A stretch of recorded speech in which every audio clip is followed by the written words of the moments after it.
And we're going to stay in here and have a look. We're still talking about hope-filled living. Are we sick of talking about hope yet? We've done 11 weeks. Anyone sick of hope? No? Maybe we could keep talking about forever. But we're looking at, the light at the end of the tunnel. How do we keep looking forward and having lights along the way for how we live? And we're working through the Sermon on the Mount. And we see that Jesus wants to help us, and Jesus wants to guide us, and Jesus wants to direct us. And that involves pointing out danger. Today we're looking at the spot where Jesus points out the danger of three things: the danger of cash, clothes, and cuisine. There's danger with cash, clothes, and cuisine. I always find it interesting to see how different cultures and different countries and even different generations take responsibility to point out danger. How much should I take responsibility to tell you about danger that is around the corner? How much should parents do helicopter parenting? Or how much should parents have a really long leash, or no leash at all, probably? I mentioned warning signs and road signs last week, but one time Erin and I were travelling. We were able to see a little bit of Europe and even get to see some pretty amazing touristy spots. And we were at the northwest of Ireland, I think, and we were going to go and visit these beautiful cliff tops that had grassy meadows and sheep just grazing by it. So we followed the map, and it took us there, and we parked at the car park. There were signs that took us to the car park, and we got out of the car there, and there's an information sign telling us about where we are, so that's great, wonderful. And then there's a pebbly path that we follow. So we start walking on this pebbly path, and there's the grassy meadows and the sheep just grazing on the grass. It's all very lovely. And then all of a sudden, we're following this pebbly path, and then it's a cliff edge, like drop off, and the path just turns and follows along the edge of the cliff. No warning sign, no fence. You just have to pay attention and follow the path. It was literally about a metre from the edge of this sheer cliff down into the raging ocean below. It was quite a shock to not have any safety barriers there, and all of the responsibility was on me and Erin as a walker to, look at where we're going and follow. If we were lost in a conversation between ourselves, or we just wandered off the path, that's clear and imminent danger right there. Because what I'm used to is here in Australia, you go to something like the Great Ocean Road, you've got cliff tops and ocean, but everywhere there are warning signs and then fences. So there's safety barriers at every tourist destination. So you don't have to take much personal responsibility. The government are taking all the responsibility to keep you safe. The government are in charge, but other parts of the world, you really have to take personal responsibility. There was another case where we're walking along, and we're in an urban area, and there was scaffolding over a building, and we thought, oh, that's fine, you just walk under the scaffolding next to the work site. No worries, usually here in Australia that's fine. All of a sudden, someone grabs an angle grinder, and a shower of sparks come down from the scaffolding onto some places. You just got to take personal responsibility. You got to see that this is a construction site. Maybe keep an eye out for danger. Victoria and other parts of the world then might be two opposite extremes of personal responsibility and government responsibility. The interesting thing about Jesus is that he does give us clear warnings.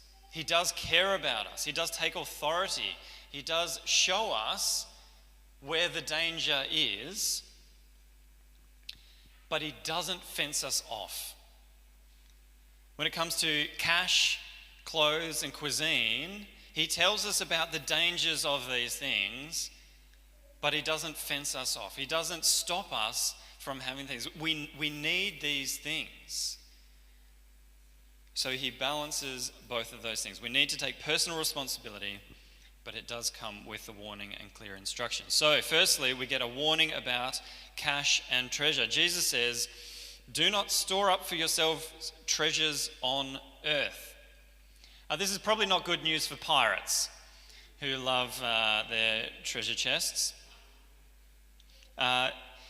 It's also probably quite a challenge. I've talked with a number of people. It's also quite a challenge for investors, for bankers, perhaps even accountants. Anyone whose profession is managing wealth. Now, I can feel the discomfort in the room, but it's actually uncomfortable for all of us. We all have to manage our bank accounts. We all have to manage the finances that we have. But accumulating wealth for ourselves. If our purpose is just to get rich, then Jesus says that is dangerous and pointless. It is pointless because earthly stuff is just stuff. It is prone to decay, or it's prone to being stolen. You can have the best insurance policy in the world. You can have a rock solid investment portfolio. We can have revenue streams spilling over the damn walls. We can have property that is safe as houses, but there is nothing that is 100% guaranteed. Nothing at all. There is no investment that you can make that is a 100% guarantee. Benjamin Franklin wrote this in a letter during the founding of America. He writes, "Our new constitution is now established and has an appearance that promises permanency, but in this world nothing can be said to be certain except death and taxes." So that's kind of made that phrase, "nothing's certain except death and taxes," popular. He didn't actually coin it. It was a phrase that came from before him. But it does describe well here the lack of certainty that we have. There are many things that have the appearance of certainty, or the appearance of permanency, that they're always going to be there for you. Even something like gold has the appearance of permanency. It doesn't interact with other metals. It doesn't corrode. You can have it under salt water for ages and it still remains gold. It looks permanent.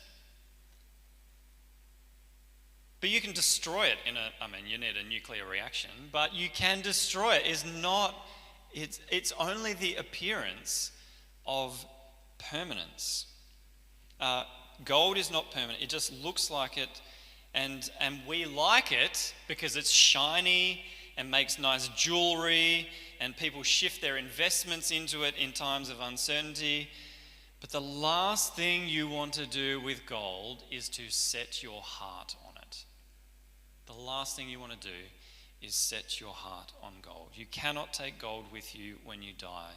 You can't take anything with you after death. You can't take your collection of pets, cars, plants, metals, furniture, art, wine collection, nothing that you collect you can take with you. Your stuff stays behind. The ancient Egyptians were wrong. So the ancient Egyptians, you might think of, the pharaohs who were buried in the pyramids, in tombs. They were often buried with a whole lot of their stuff. Their valuable stuff was put in there. Even their pets were sometimes put in there with them.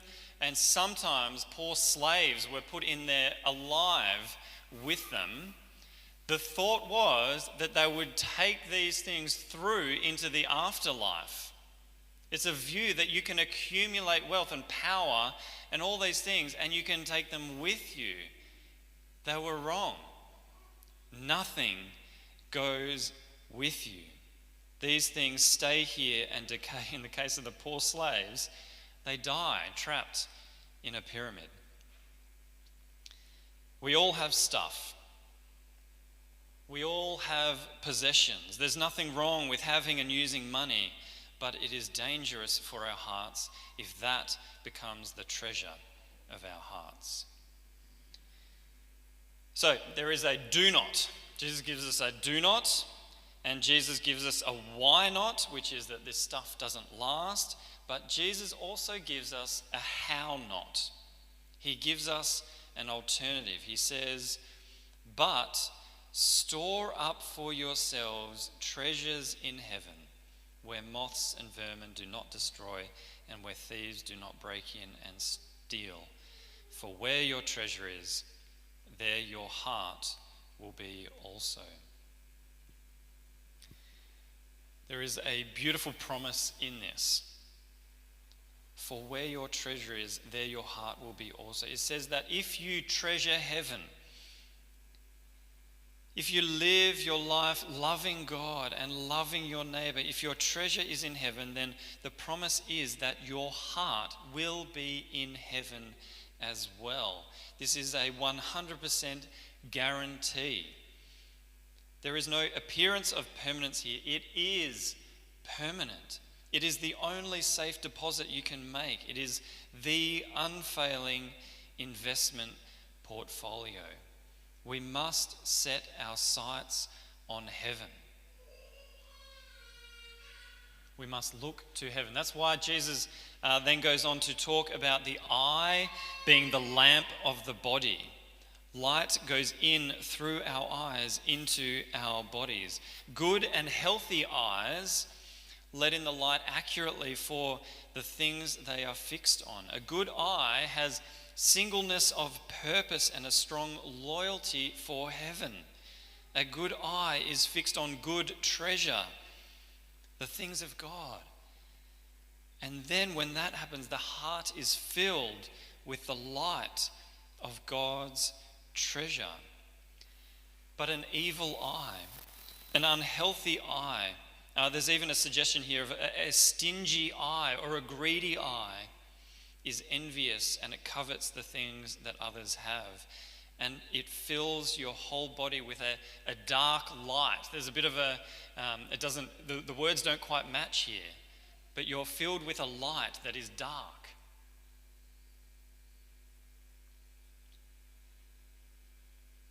Well, after this, we then get more of the why not when Jesus says that we cannot serve two masters. There is God, and then he talks about money as though it is a rival God.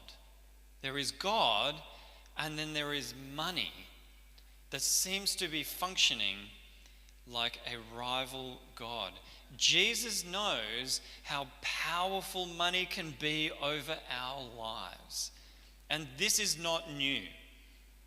There have always been people who experience firsthand the destructive influence of money. There's a quite painful account from someone in the 2nd century BC, 200 years before Jesus was born. And someone says, "My children, love of money leads to idolatry, because once they are led astray by money, they designate as gods those who are not gods. It makes anyone who has it go out of his mind. On account of money, I utterly lost my children." On account of money, I utterly lost my children. Just think about how many people before then, and then the people in the 200 years up to Jesus, and all the people in the nearly 2,000 years since who could say the exact same thing. On account of money, I utterly lost my children.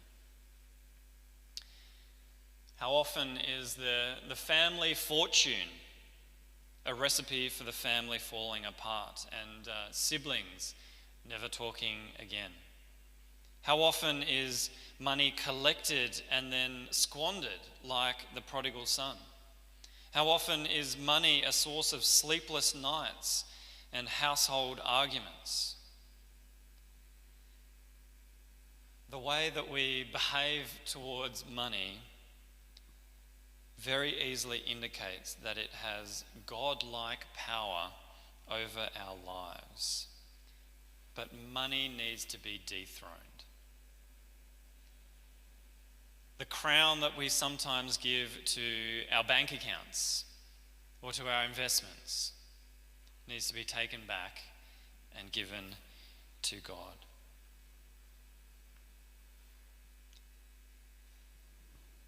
The easiest way to find the thing in your life that needs to be dethroned is to look at your worry. And this is where Jesus starts going after this section. He says, do not worry, but have a think about the things that you do worry about. What do you fret over that really in God's good kingdom is not an appropriate thing to fret over? Or perhaps your worry is bigger than it should be. The worry is, disproportionate to the thing of concern. If you have a wild worry or a desperation that doesn't acknowledge God's provision, and specifically here, Jesus talks about a worry over eating and drinking and clothing. So this is not a general ban on all forms of worry or anxiety.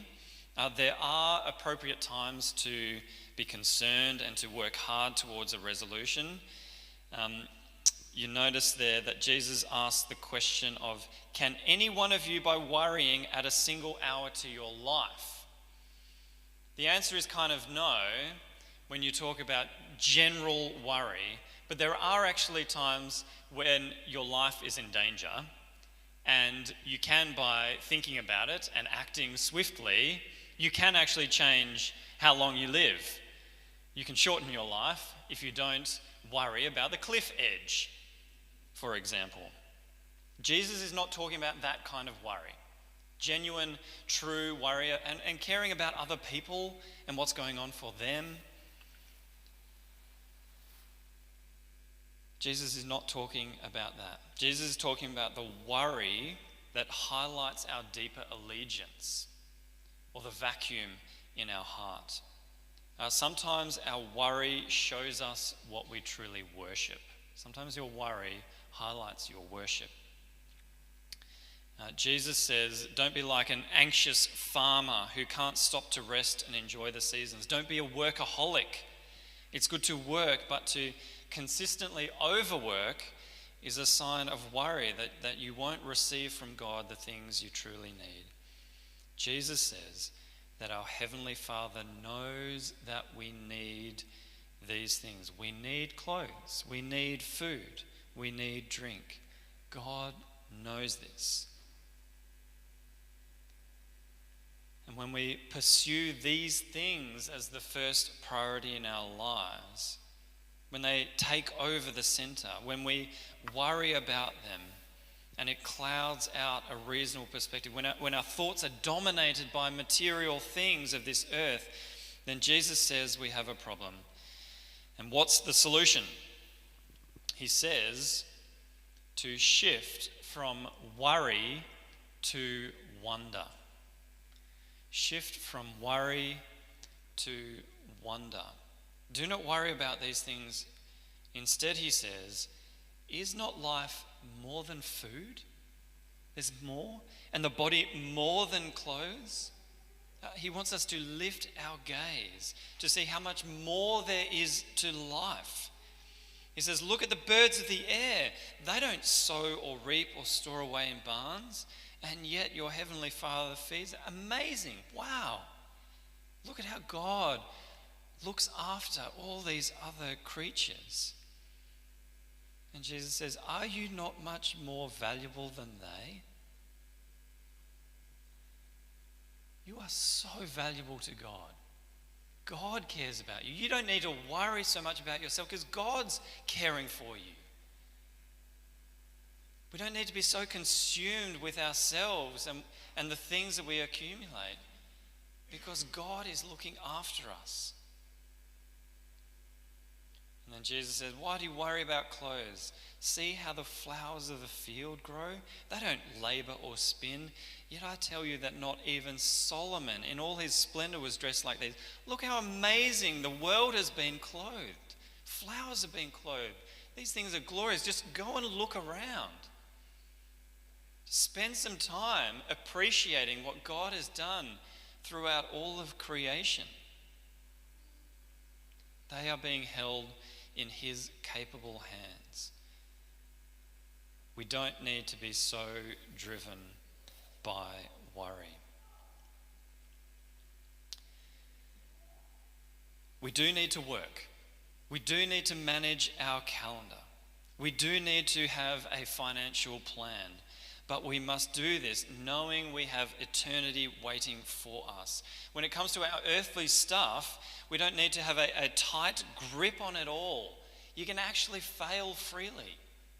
You can lose stuff and not have to maximize every resource and not squeeze another ounce out of productivity out of our calendar. Because despite what you might hear, whoever dies with the most toys doesn't win. Jesus has already won for us. The game is over, so we can live with a sense of wonder about our place in the universe. We can have a sense of awe about the honor God grants us in the created order. We can be overwhelmed by the very fact of life and God's breath in your lungs. If you have nothing else, you have God's breath in your lungs. That's something to be appreciative and thankful for, and to let all of our other worries go. Simply seek first his kingdom and pursue that above all else. Chase after God's righteousness, and all these things will be given to you as well. You'll have what you need. The promise is you'll have what you need. And if you don't have something, it means you don't need it. And you don't then need to worry about it. It's amazing. There's a lightness. There's a freedom about living like this, where we aren't burdened by stuff and chasing after stuff. It just takes some surrendering to God with our whole life. Just being open to his provision. Being willing to trust him in all things. Placing our whole lives, casting all our anxieties on him because he cares for us. So friends, may you know the wonderful provision of God, and may you be overwhelmed by the goodness of seeking his kingdom. Amen.